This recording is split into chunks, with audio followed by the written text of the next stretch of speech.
नमस्कार, capital TV की special story देख रहे हैं आप और मैं हूं आपके साथ रोहित कुमार। बिहार की आगामी विधानसभा चुनाव को लेकर सभी पार्टियां तैयारियों में जुटी हैं। ऐसे में एनडीए से बगावत की बू आ रही है। लोकसभा चुनाव 2024 में साइडलाइन किए गए पूर्व केंद्रीय मंत्री पशुपति पारस ने अब भारतीय जनता पार्टी यानी कि बीजेपी से अपना हक मांगना शुरू कर दिया है। पारस की राष्ट्रीय लोक जनशक्ति पार्टी ने बिहार में 4 सीटों पर होने वाले विधानसभा उपचुनाव में से एक सीट पर अपना दावा ठोक दिया है। यह भोजपुर जिले की तरारी विधानसभा सीट है। यहां से 4 बार विधायक रह चुके सुनील पांडे अभी रालोजपा में हैं। पारस ने उन्हीं के कंधे पर चढ़कर बीजेपी को आंख दिखाई है। रालोजपा ने तरारी में उपचुनाव की तैयारी भी शुरू कर दी है। पार्टी के राष्ट्रीय प्रवक्ता श्रवण अग्रवाल ने गुरुवार को कहा कि तरारी पर हमारा दावा स्वाभाविक है। पिछले लोकसभा चुनाव में एक भी सीट नहीं दिए जाने के बावजूद रालोजपा के राष्ट्रीय अध्यक्ष पशुपति पारस ने अपना वादा निभाया और एनडीए में ही बने रहने का फैसला लिया था। ऐसे में उपचुनाव में तरारी सीट रालोजपा को ही मिलनी चाहिए। उन्होंने कहा कि रालोजपा के राष्ट्रीय उपाध्यक्ष सुनील पांडे इस सीट से 4 बार विधायक रह चुके हैं। उन्होंने 2020 के विधानसभा चुनाव में निर्दलीय चुनाव लड़ा था और 63,000 वोट पाकर दूसरे स्थान पर रहे।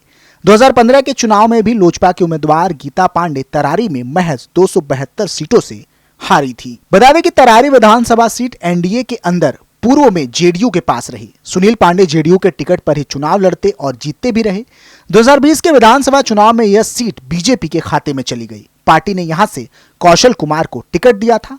पिछले चुनाव में सीपीआई माले के सुदामा प्रसाद जीते। बीजेपी यहां पर तीसरे नंबर पर रही, जबकि निर्दलीय सुनील पांडे दूसरे स्थान पर रहे। पांडे 2000 से 2010 के बीच लगातार तरारी से चुनाव जीतते रहे हैं। दूसरी ओर लोकसभा चुनाव में दरकिनार किए जाने से नाराज पशुपति पारस अब अपने तेवर बदलने लगे हैं। पारस ने नाराज होकर केंद्रीय मंत्री पद से इस्तीफा भी दे दिया था, मगर बाद में एनडीए में ही बने रहने का ऐलान किया था।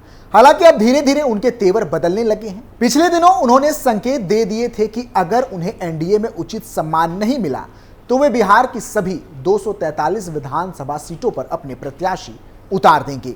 बिहार चुनाव 2025 से पहले इस साल होने वाले 4 सीटों के उपचुनाव में उन्होंने एक सीट भी मांग ली है।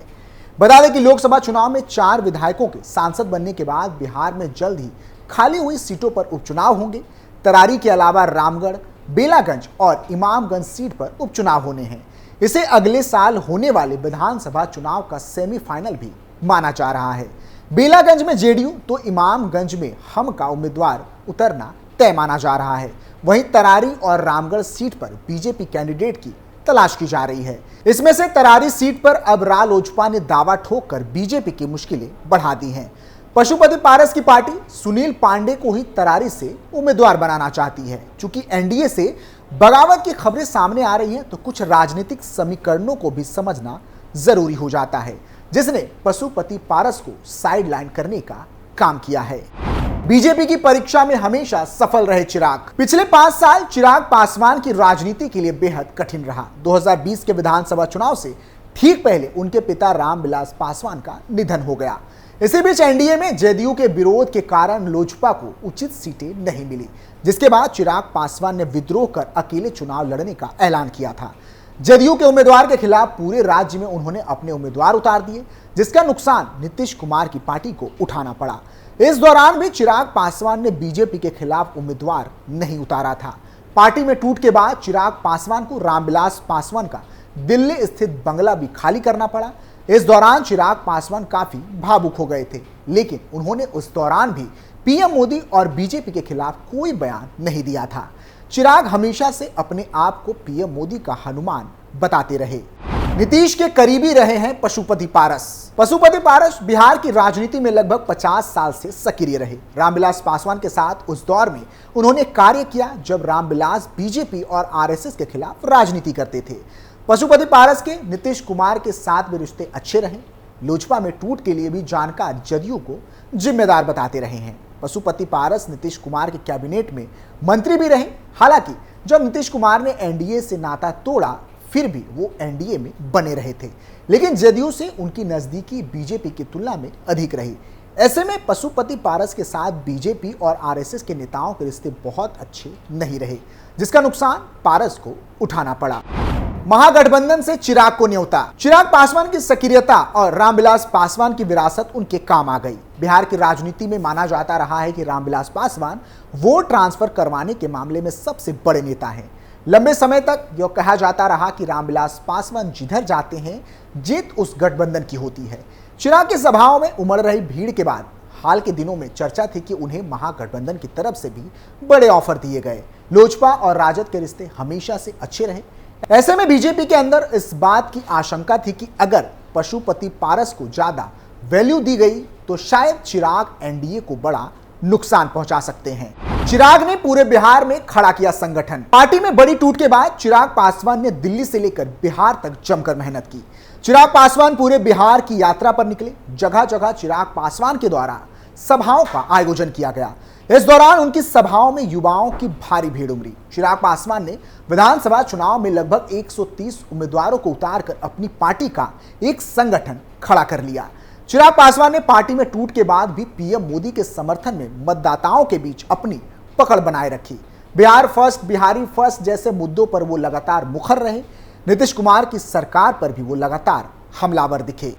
बीजेपी नेताओं के साथ चिराग के अच्छे रिश्ते। चिराग पासवान की राजनीति में एंट्री फिल्मी दुनिया से हुई थी। राजनीति में उनके आने के कुछ दिनों बाद ही रामविलास पासवान राजद से गठबंधन तोड़कर एनडीए में शामिल हो गए थे।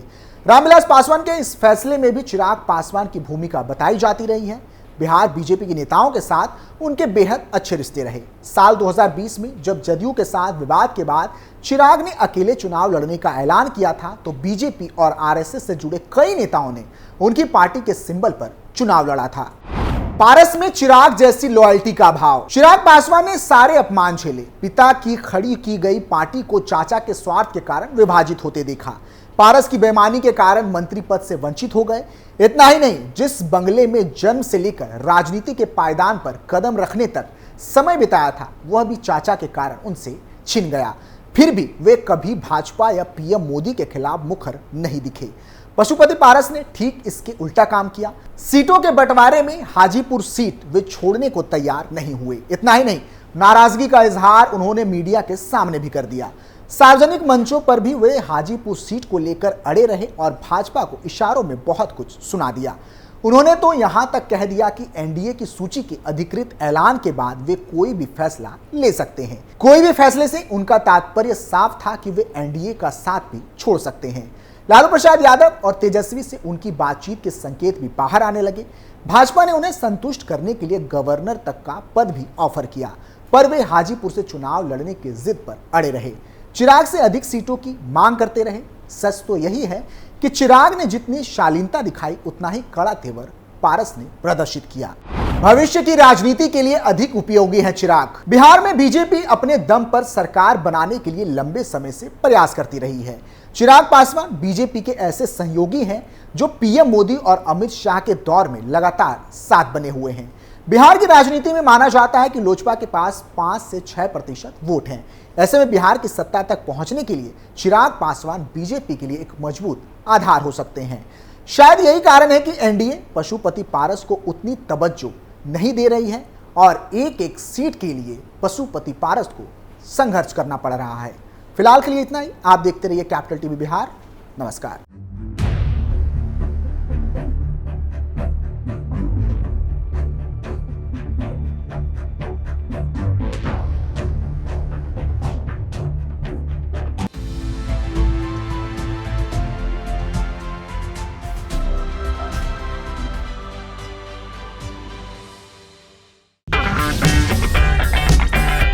अगर आपको हमारा वीडियो पसंद आया हो तो इसे लाइक करें, हमारे चैनल को सब्सक्राइब करें और हाँ, बेल आइकन दबाना ना भूलें ताकि आप तक हमारे वीडियो की नोटिफिकेशन पहुंचती रहे।